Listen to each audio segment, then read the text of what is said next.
So if you're XYZ HVAC company, you want to be able to say, okay, my customers love working with me. Not only do they call me for the hot water heater or the heater or the whatever, but they also now trust me to do great work for them. They're going to call me if I need something else done, or they're going to refer me to another neighbor or friend because of the way I made them feel. That's so powerful.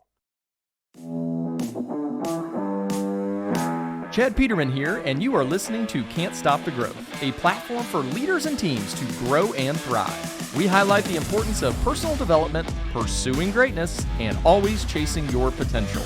Let's get into it. Hello, and welcome to another episode of Can't Stop the Growth. I'm your host, Chad Peterman, and today I have a new friend of mine. We've met briefly here before the podcast, but excited to talk to him about really what he is working on, what he is passionate about, and the way that he is working to train organizations to bring love at the workplace, which is a very cool concept and something that here at Peterman Brothers we believe highly in. And are always looking to improve upon that. So excited to get his thoughts and learn a little bit more about what he's doing. But without further ado, would like to welcome the founder and chief growth officer of L.O.V.E Growth Ventures, Mr. Mark Mears. How you doing, Mark? Hey, Chad, I'm doing really well. How about yourself? I am doing fantastic. As we both said, we're kind of getting over a little bit of sickness, so I'll be quick on the mute button if I've got to have a coughing attack. But no, excited to talk with you. Just really excited to learn a little bit more about what you're doing and kind of what you stand for, I think most importantly. I guess to get kicked off, maybe give listeners a little bit of your background. I know a couple of books and consulting and all of this stuff, but maybe just to kind of set the stage and then we'll dive in. Yeah, I appreciate, Chad, the opportunity to speak with you today and your listeners and followers, and I'm really looking forward to our conversation. My background is University of Kansas undergraduate in journalism and specifically on the strategic communications side, and then a graduate degree at Northwestern in integrated marketing communications, where I was fortunate to study at the feet of the master, Professor Don Schultz, who created integrated marketing communications. So I've had the good fortune of using that as a model for my career in marketing and executive management at places such as Pizza Hut when it was owned by PepsiCo, Frito-Lay, McDonald's, JCPenney, Universal Studios, Hollywood, and the Cheesecake Factory, among others. And so I've had about a close to 40-year, career that led me down this path that years ago I got an epiphany. And it started with this first book, The Purposeful Growth Revolution, 4 Ways to Grow from Leader to Legacy Builder. And I thought, well, that's going to be my legacy. That's going to be my way at what I call paying it backward, taking what I've learned, my experiences, the good, the bad, and the ugly, as well as observations of those who I admire, and a curation of research and subject matter experts and thought leaders that can go deeper in certain areas than I can go. And I created this book that was going to serve as the foundation for keynote speeches and consulting opportunities. And 4 months after it was published, and I'm happy to say it received bestseller status, I got another epiphany. And it was about this time 3 years ago, and I was working on my LinkedIn newsletter for that February timeframe, and I was thinking I want to make it relevant to the season of love, Valentine's Day, right? And so I scribbled on a piece of paper, just wrote down love, and in that moment, Chad, I got this epiphany that love is the answer. And I wrote down after the L, listen. I wrote down after the O, observe. I wrote down after the V, value. And I wrote down after the E, empower. And I got to thinking, these are 4 fundamental human needs, not wants, but needs that we all share, but often don't find in the workplace. And we all need to feel seen and heard. We all need to feel valued for who we are as a whole person, not just as a worker or an employee, or God forbid, an FTE. And then if we really want to be cooking with gas, we want to feel like we're empowered to grow into our full potential. So in this world of quiet quitting, or now with the mental health crisis, quiet cracking, and now with the way the job, situation, employment situation is shifted more to the side of the employers versus the teammates, there's now job hugging. But the common denominator among all those is that people are lacking engagement. We're at historic low levels of engagement, according to Gallup's State of the Global Workplace report. They're saying close to $9 trillion globally it's lost due to lack of engagement. And that's about 9% of GDP, right? And so great, big, flashy number on a global stage. But look at our own companies and look at how we're seeing, turnover. We're seeing people leaving traditional workplaces for, jobs such as working with you, right? Tradesmen and women, right? We're seeing the gig economy exploding where people are basically saying we're mad as hell, we're not going to take it anymore. So the Sloan School of Management at MIT did a massive global survey about a year or so after COVID hit, as we heard the term at that time, the Great Resignation. And then they asked a simple question: you left the workforce, why? The number one answer, Chad, over 10x more than the second most given answer, was toxic work environment. As I mentioned, as people, were screaming out their window, I'm mad as hell and I'm not going to take it anymore. When the world returns back to normal, whatever normal is, I don't want to go back to that same toxic environment that I tolerated. Life's too short, whether, we got sick ourselves, whether we had a family member hospitalized, or God forbid someone we know passed away due to COVID. I guess it gave us a bit of a time out to reflect deeply on not only what, but who matters most in our life. So I wrote this newsletter on love, and it got a ton of engagement. Wow, Mark, this is exactly timely and relevant, what we need right now. And so I kind of put it off because I'm promoting my first book, right? A year goes by. The next February, now armed with more research, I'm more emboldened to say I'm doubling down. And I wrote an update and got even more engagement. And people are like, man, Mark, this should be a book. And I'm like, oh, no, I'm one and done. I've done my book. This is just, another avenue to express what my, first book's really about as well. And it took until that next fall and into the January that I said, you know what, I'm going to do it. And so I did a LinkedIn newsletter a year ago in January, and I declared that 2025 was going to be the official year of love.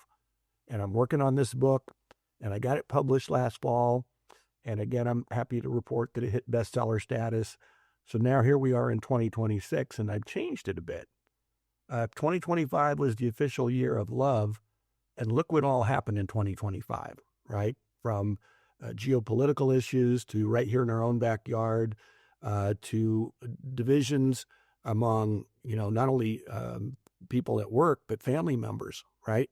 And the only thing that I believe, Chad, that can bring us together is love.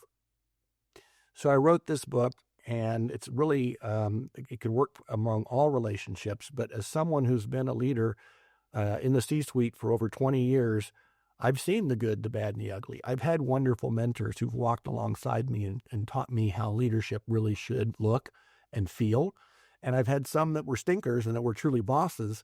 And so I was able to filter out what I liked, what I didn't like, and, what seems to be responding well with my teammates. And I created the L.O.V.E leadership model. So I appreciate you allowing me to come on today and talk more about it. Yeah, absolutely. Well, I appreciate you sharing that. I think that we're very aligned in the, I may not say love in the workplace, but, the engagement piece is hugely critical in what we do. We're in a business where there's more people exiting the trades than are entering the trades. However, you saying love on a podcast where most of the listeners are tradespeople may not play great right now. So I believe it, but I want to get others to believe it too. What's kind of the biggest misconception when this idea is brought to the workplace? Like, where do you see people having this misconception about when they hear love in the workplace? Yeah, and that's an easy one, Chad. I mean, the number one thing is, oh, don't bring that weak, soft crap in here. We're not a bunch of namby-pamby, seal-loving, tree-hugging, people. We're hardworking, 9-to-5ers. We're busting our ass, and we're in a blue-collar type of thing. And it's like, yes, yes, and yes. But guess what? One thing I do know, and I don't know much, Chad, but one thing I know is all of us as human beings need to feel loved. We all need to feel seen and heard. We all need to feel valued for, again, who we are as a whole person, not just as a tradesman. And we all need to feel that we are able to be empowered to grow and do whatever we want to do. And I've heard wonderful stories from the home services industry where people come in as apprentices, work their way up, and ultimately take on a whole business and are able to provide for not only their families, but other families. So this idea of empowering people works, again, whether you're in the trades, whether you're in, corporate America, in the high rise somewhere, whether you're an entrepreneur and you're just starting out. And it really works well in sales, as I found out. And so, yeah, it's not soft. It's not namby-pamby, airy-fairy cotton candy, stuff. It's real, it's tangible, and it gets real results. At the end of the day, isn't that what we're all looking for? Whereas a teammate, we're wanting to provide for our families. We're wanting to grow in our profession. We're wanting to work with someone, not for someone. And I like to say that based on all the research, people today don't want to be managed and required. They want to be led and inspired. And if they are, they're going to give you more discretionary effort. They're going to be engaged on a deeper level. They're going to do higher quality work, be more productive, stay longer, and ultimately that means more profitable. As I've learned, tenured teams are the more profitable teams, and it just makes sense. They figured out how to get through the bumps and bruises and ultimately get to be a well-oiled machine that is much more profitable than newbies who are trying to figure things out and making mistakes along the way. Yeah, absolutely. And I think it's one of those things where we deal with it a lot. And I constantly say we're not about putting in furnaces, water heaters, and electrical panels. We're about people. And we are in the people service business. And that is what we deliver. And that is what we have to develop. And that is what we have to make better. And it's hard, right? It would be much easier just to say, let's just go sell more furnaces and the company will grow. Unfortunately, we need people to sell those furnaces, work on those furnaces, install those furnaces, do all the things related to the furnace, along with all the other stuff we do. And so I guess if I'm a leader and I'm sitting there and I realize, okay, maybe I'm kind of blinded by the actual work and I haven't been bringing this love into the workplace. I don't really know where to start. I feel like that's the biggest thing when I talk to, business owners. It's like, well, what do I do? Like, what's this look like? Like, what would be like a couple of like easy wins that any leader could do to start bringing this culture into their business? Yeah, in the book, I talk about a leader being real, being authentic, being transparent, creating a safe, psychologically safe and work environment, right? Those are the kind of things that are really, important. And so again, vulnerability is not a weakness; it's a strength, right? Being able to go to your teammates and say, "Hey, look, I'm kind of struggling here, and I need your help. Here's what I'm thinking, but I need your reaction." And so listening is the first L in the L.O.V.E leadership model, right? And listening actively with understanding, with empathy, and then also responding in the appropriate manner. So often when we think we're listening, we're really kind of in our mind thinking about how we're going to respond to what they're saying instead of really soaking it in and asking for help. So the leadership model, a L.O.V.E leadership model, has a so what after each one. You want to listen graciously to build trust. Trust is the foundation for any relationship. You want to observe in a way that is generous because it isn't easy. You got to give up your time to observe somebody and make them feel invested in. And then valuing the whole person to where they walk away feeling truly appreciated for who they are, what they do, and the role that they play on the team, and then empowering them to grow into their full potential. I would just start with listening and saying, this is what I want to accomplish. I know I've got some work to do. I've created a self-assessment tool on my website at markmears.com, and you can take it. It's about 5-6 minutes long, and it assesses a teammate as to how well they feel loved at work. So we have a diagnostic tool to create a gap analysis, whereas the leader would take it and say, here's how I perceive I'm coming across in each of these ways. You then juxtapose that against the teammate who is saying, well, here's what I'm experiencing. That starts a conversation. This is not a gotcha. This is about, I want to be better. I want to be the best leader I could be. I want to grow my company, and I want to give opportunity to my teammates. And words matter, Chad. Notice I didn't say employees. I didn't say workers. I said teammates. Because I believe that when someone sees themselves as a teammate, not just as a team member may be someone who's just playing their role and staying in their lane. That's good. A teammate does that and adds value to the other teammates to help lift them up, make them better, use their experience, their expertise, instead of just hoarding it for themselves. So if you come in with that idea of, hey, we want this to be the best company it can be, right? Everyone's going to agree. We want this to be the best workplace it can be for all of us, right? Everyone's going to agree. Well, we've been given a model to use, and I want to try it out, but I want to make sure that I'm listening to you all first. So I'm getting that feedback so I know a benchmark of where are we starting from. Have I unwittingly created a toxic work environment and I don't know it? And I'm just saying, well, tough it up, buttercup. This is the way it is. You don't like it, you can go down the street. And if that's the way you are as a leader, you're not going to ultimately be successful, right? But if you maybe feel like you have tendencies in that area and you want to get better, it's time. Now is the time. Again, people of a certain age, we didn't have options that are available today to younger people. We had to toughen up, buttercup. We had to salute and execute. It was very hierarchical, very, staid environment where it was top-down monologue versus two-way interactive dialogue. Well, today, that's not what young people want. And if you want to help, attract and grow younger people, they're not going to put up with that. There's other options for them out there. So I'd start with the idea of listening. And I'd start with the idea of being vulnerable to say, hey, I haven't got this all figured out. I need your help. How can you help me be better to make your work experience the best it can be? Yeah, absolutely. I think you're spot on with that. I've always said, the communication and culture within your business, I always say culture is consistency. So how consistently are we having these conversations? Because if it's just every once in a while, dialogue cannot happen because everybody's kind of on their heels as to like, oh my God, why am I meeting with my manager? And so, one of the things that was super simple for us is we are really focused on one-on-one interactions.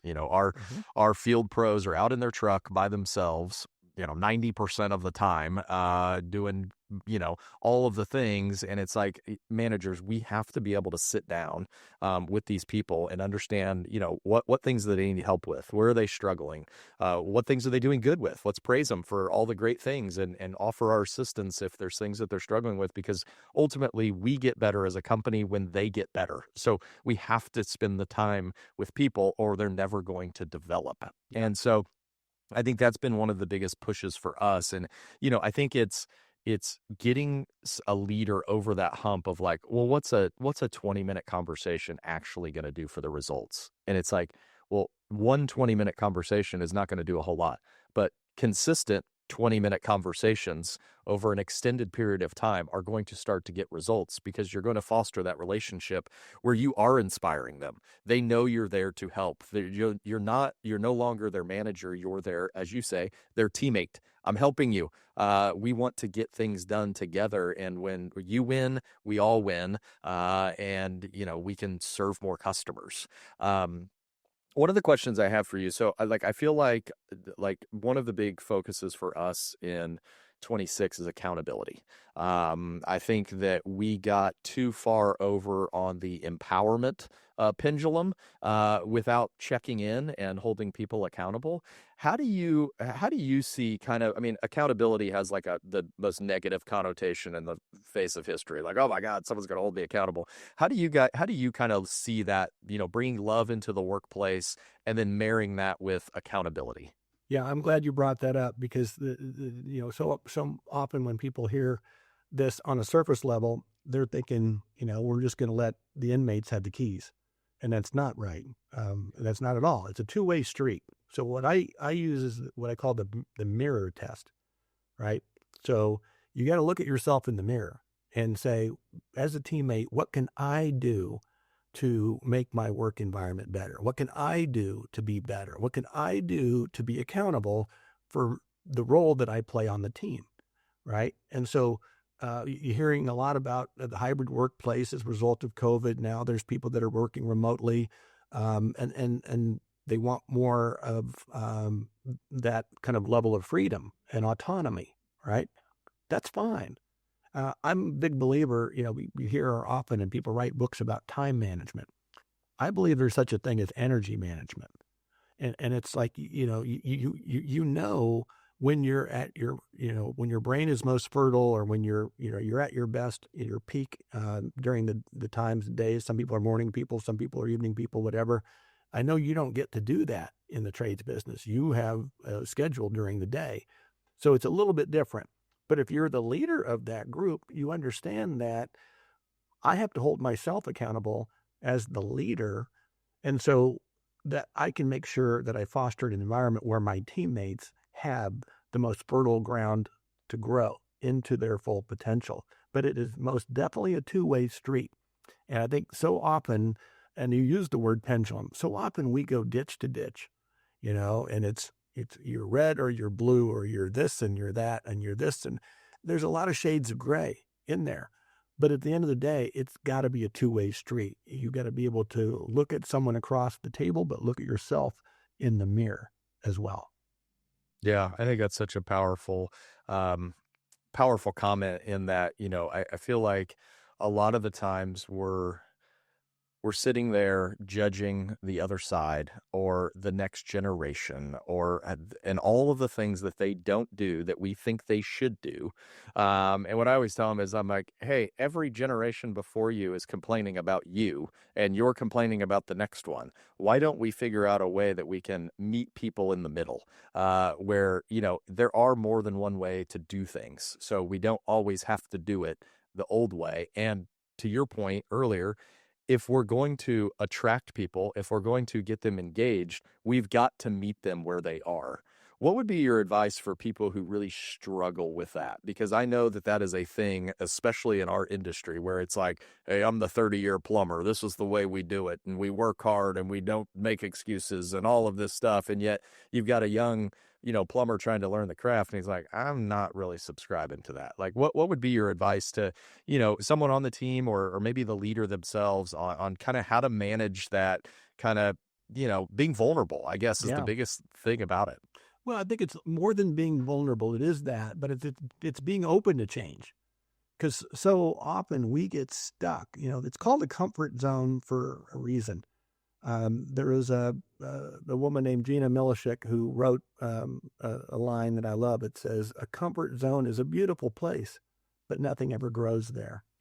So what I love about your podcast and business and, Can't Stop the Growth is the idea that to grow, you've got to change. You've got to be open to change, not only your mind to think differently, but your heart to feel differently. And you mentioned earlier that, you're in the people business, and I agree with that.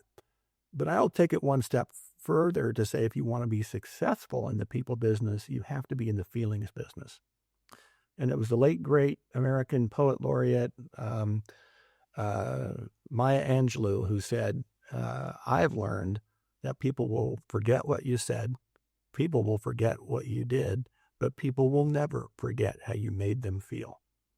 So the idea of with any conversation you have is like, how do I want that person to feel at the end of this, right?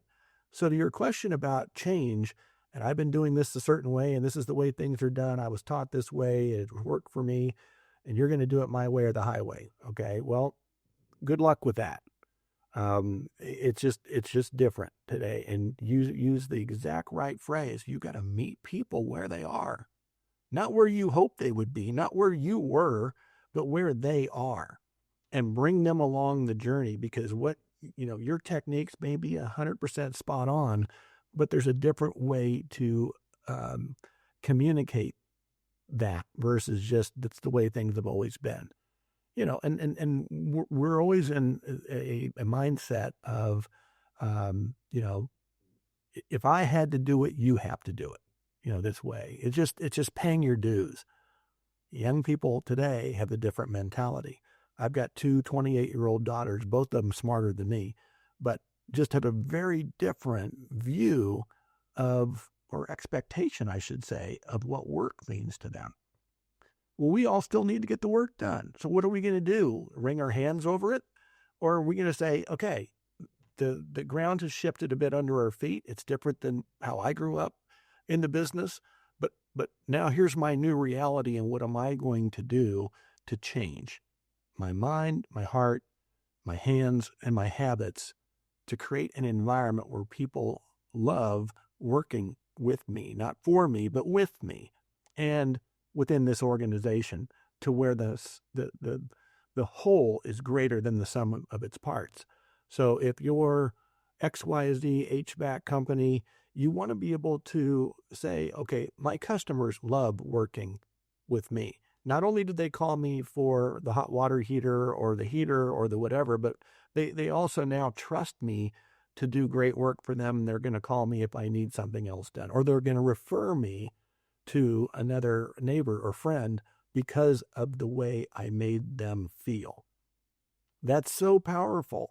If you think of it in the way of we're in the feelings business versus just the people business or just the HVAC business. I like that. Yeah, the feelings business, I think it to me, when I think about that, it falls right in line with meeting people where they are. You're never going to make someone feel good or feel like they're empowered or feel like they're a part of the group if we don't meet them where they are. One of the things I found with, this generation, call them 20 to 30-year-olds, which is the bulk of our, staff is young people getting into the trades, is showing them a path. They want to know what the path is. Whereas before, it was find a company, put in your time. I'll see you in 30 years with my, tie or, gold pin or whatever it is. They want to see a path. And I'm not, shy about, hey, if you want to be here, if you want to make these dollars, here's what you need to do. Here's the steps, here's the skills, here's everything. We did a project 2 years ago. We call it Paths to Progression. And it's for all of our field pros. And they have basically a chart that basically says you are here. Here's the skills competency-wise that you need to know in order to move up to this level. Here's the KPIs that you need to hit. When you do that, you can earn more money. We went away from this whole concept of annual reviews and does my manager like me and are they going to give me 50 cents or $1 or whatever it is. We're like, no, we'll give raises. You got to be in kind of the role for 6 months, but I'll give you a raise every 6 months. If you do these things, you can continue to move up and you can make more money. So it's in your hands. And I think to me, like the empowerment piece that is so critical with this generation is giving them the keys to go create their own path. Whereas before, you may not have needed to do that. I think today that is how you connect with these people, is giving them a path. Yeah, no, I totally agree. I remember as a young buck coming up in the marketing ranks and within PepsiCo, if you got invited to a meeting, you were told basically, don't say a dang word, shut up, soak it in, listen, learn. And then today, young people want to be part of the conversation. Even though they don't have the years of experience, they still want to feel like their voice matters. And that's fine, right? Because you never know where an idea can come from. It could come out of the mouth of a babe, right? You just never know. And so it's changing the dynamics of how leaders need to lead differently today. It's the way I break it down, Chad. Think of it as kind of a 4-circle Venn diagram. You start off as a teammate where it's very functional. I need a job, right? And if you do well, often you get raises or you get promoted, and now you're a manager. People now report to you. Well, you did really well because you were a good doer. All of a sudden, now you got to manage. And so that could be transactional, because oftentimes we're taught how to manage timelines and budgets and reporting and but how to manage a human being, and that's difficult. That's a difficult skill. But those who master it become leaders. Leaders now have that same person saying, hey, if you're a manager or a boss, worse yet, I must obey you. You're a higher, square on an org chart, and your title's higher than mine. But if you're a leader, they will say willingly, I will follow you. And you could stop there, and that'd be great. But if you truly want to be a legacy builder, someone who creates a ripple effect, that same teammate will say, not only will I follow you, Chad, I will lead like you, if not better, when it's my turn to lead. So now imagine the multiple ripple effects that can change and transform this command and control management style that no longer serves us into a more relational, purposeful, humanistic leadership approach that will benefit all stakeholders, our teammates, our customers, our business partners, and the communities we serve. Isn't that a much more noble pursuit than just getting another 50 cents an hour? Being part of that broader ecosystem where you're actually making your communities better. And that's really where purpose comes in. My purpose is I got to, make a living to pay the rent or the mortgage or the, whatever bills, right? Got it. But younger people today also, they want to feel like they're working somewhere that allows them to feel they're part of something bigger than themselves. And that's where purpose comes in. So you're not just installing a hot water heater, you're helping some family have hot water so that they can live their best life, right? You can look at everything you're doing in the trades as helping someone live a better life. And there's value in that. There's satisfaction in that. There's people that you may never come into contact again, but because of what you did that day, you made their lives better. And to me, that's kind of cool. And I love when you talk about the pros. And in my mind, I'm always thinking of, well, what could that stand for? Pro. But maybe it's, professionalism. We got to be professional in everything we do. Maybe it's relationships matter for the R. And maybe O is own the outcome. I just made that up. But it's something that you could instill in people. And you use the word culture, and it's fine. But I believe a culture may be a place someone feels merely a part of. I believe in the word community. It's a place someone feels they truly belong. You notice the difference? When you feel like you belong, all of a sudden now you're psychologically safe enough to bring up ideas, and you're able to, do your best work without fear of recrimination or judgment. Isn't that what we want to create as leaders, is communities of belonging versus merely perpetuating cultures of conforming? Yeah. Wow. There is a lot there, which I am excited that you said it, because it has been, our marketing team late last year decided they were going to read a book together. And I think they asked me for a recommendation. I said, hey, why don't you read The Infinite Game by Cynic? I think it could be hugely beneficial to what we're trying to create.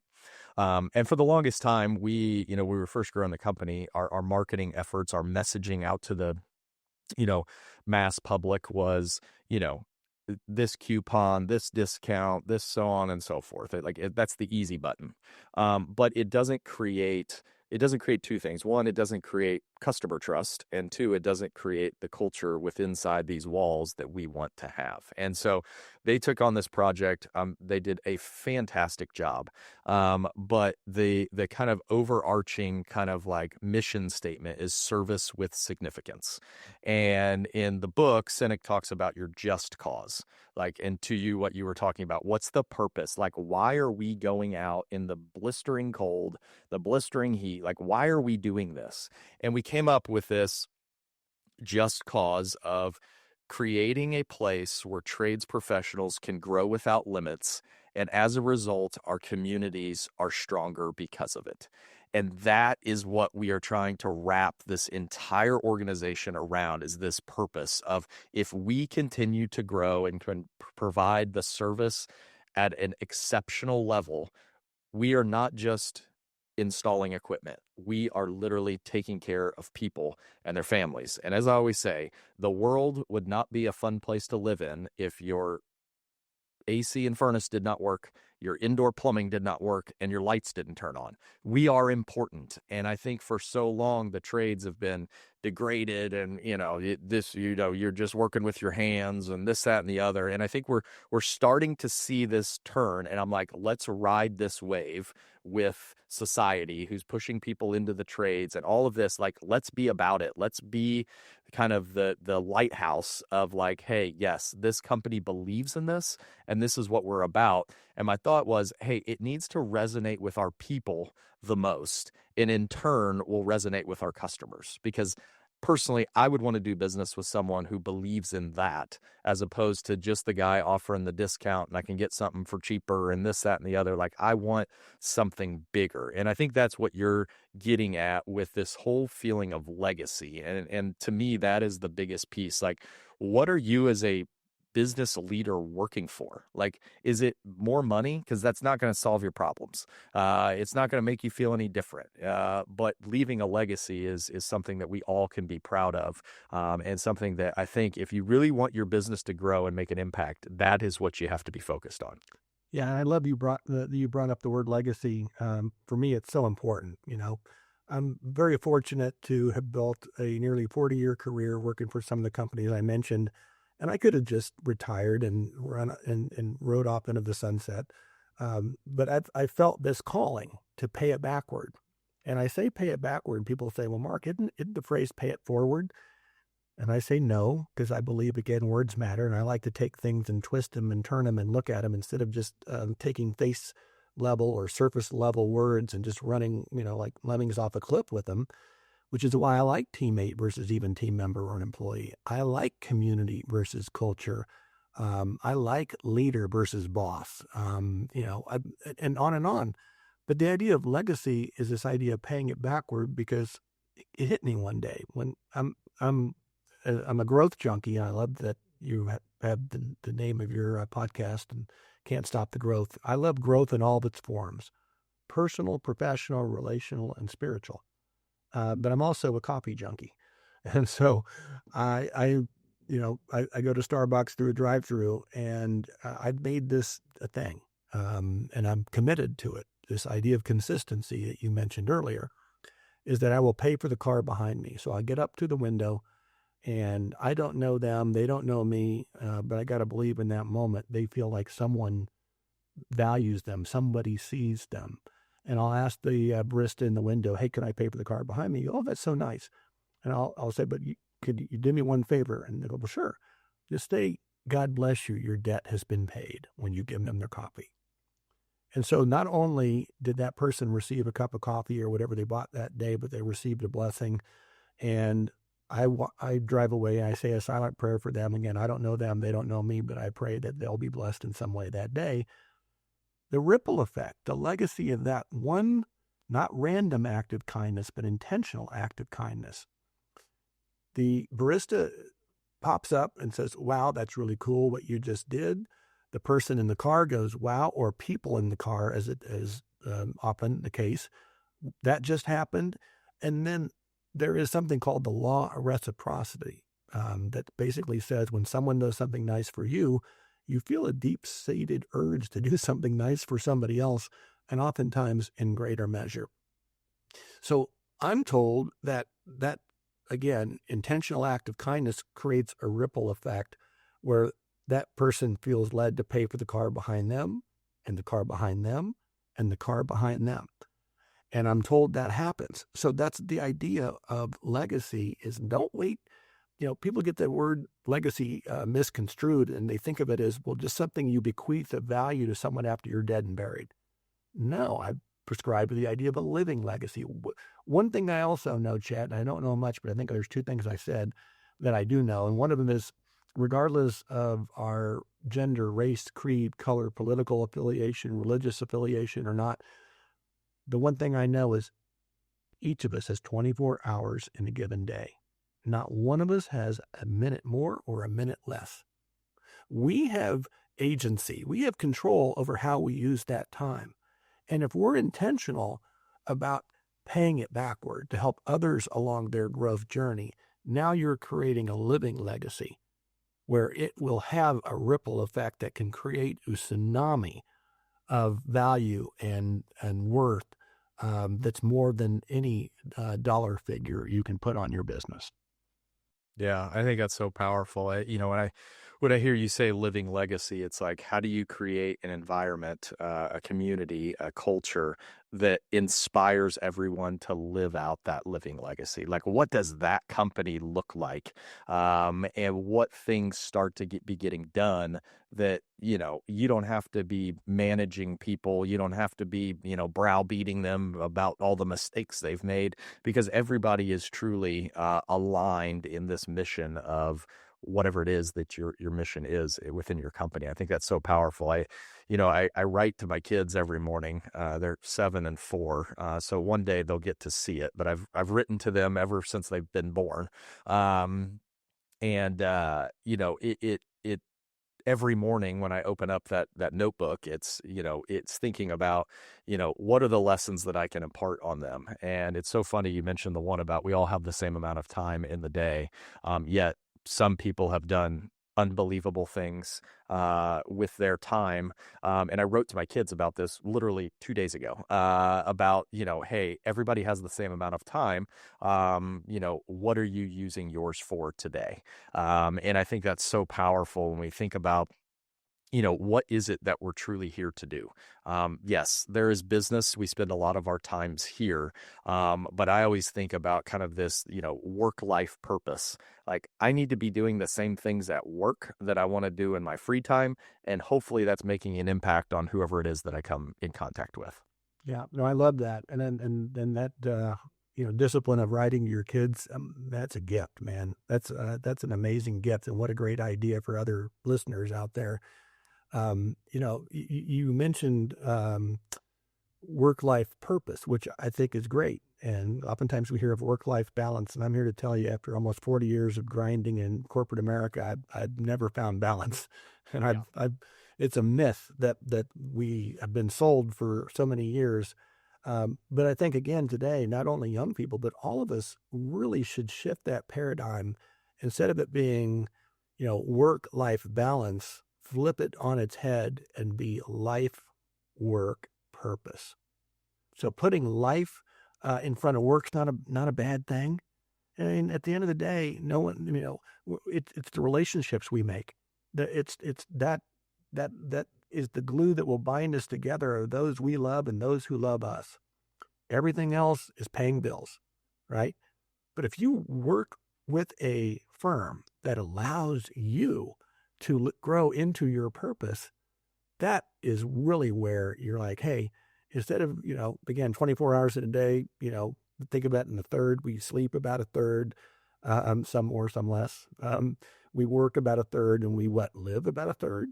Well, what if you could take all the time that you're awake and feel more purposeful, so that the 8 or 9 or 10 hours or whatever you're working that day feels purposeful, and not just wait for after work or the weekends to quote live, but live while you're working in a way that's purposeful, that makes you feel great. When you're riding home at the end of the day, I used to look at my rear view mirror and I self-assess. How did I do today? Did I do everything I could do to move the business forward today? And oftentimes I could. And some days when I said, oh, I wasn't really on today, or I made a mistake in a meeting and said something insensitive, or I left people feeling maybe less valued than they deserved to be. And I resolved that the next day I was going to be better. I think that's what I mean by a living legacy, and changing that paradigm, that myth of, work-life balance to life, work, purpose.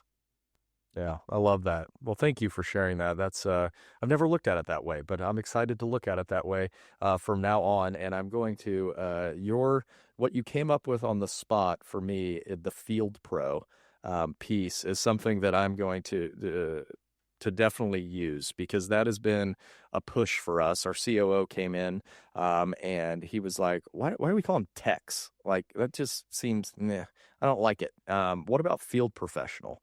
And like, it's been, once it's in, it's been a tech has been in my vocabulary for quite a few years, with 13 years. So I'm untraining myself. Yes. But I love the concept of what you said of, pro could stand for something. Yeah. And what does that stand for, and who are you out there in the home? I think that is so powerful. I'm excited to share that with the team. I sent out a Monday morning email to the entire company, and I think that is going to be the topic of that, which I'm really excited to share. So well, I gave you 3 words that came off the top of my head, but what could be a cool exercise, Chad, is you allow your team to fill in those words. Yeah, and so it doesn't come down from on high. It says, hey, we need everybody to buy into this. And when you have, even if they don't take your idea, but if you feel like you were heard, it develops a sense of ownership. Like, I was part of this decision. And then you can create your own diagnostic tool to say, how are we doing about, our professionalism? Assuming that's the one you stay with. How are we doing about creating relationships versus sales? How are we doing about owning outcomes? Or whatever they end up being. And then you can, say, hey, once a quarter we'll do a survey and we'll rate ourselves, and we'll come together and say, how could we do better in each of those 3 areas? Right. Yeah. So you make it bubble up from your teammates instead of coming down from, on high. It would be my suggestion. It's just a suggestion. Yeah. No, it's great. That's how we came up with our core values. Is we asked around, what are ours, and then let's condense them down to what we're going to operate off of. Mark, I cannot thank you enough for the time. I know you're busy, and this was an unbelievable conversation. I think I've got quite a few notes here. I'm sure listeners will as well. I think this is an episode that people need to listen to, and then, as you said, the kind of exercise of the mirror. We need to look in the mirror and see how we're doing, because I think this is a prime episode for how do we grow as a leader to grow our team. Not just, hey, what are the business tidbits? What are the ideas that I can put in place and then they'll work? No, it's how do we work on ourselves? Because as one of our core values is lead ourselves. Yes. We have to be continuously growing, continuously getting better, or it's going to be really hard to expect that out of our team. So really appreciate the time. Mark, is there any place, like, where can people go to find your book? Where can they go to find more about you and what you're doing and all of that stuff? Where's the best place to go? No, I appreciate that. And again, the book is called Love at Work. We're creating communities of purpose and belonging for revolutionary growth in a new world of work. And you can get it on Amazon. It's available in the ebook if that's your flavor, or a paperback, or even some like hardcovers. I'll be recording an audiobook, but it's not ready yet. My website is markmears, MEARS.com. But really, hit me up on LinkedIn.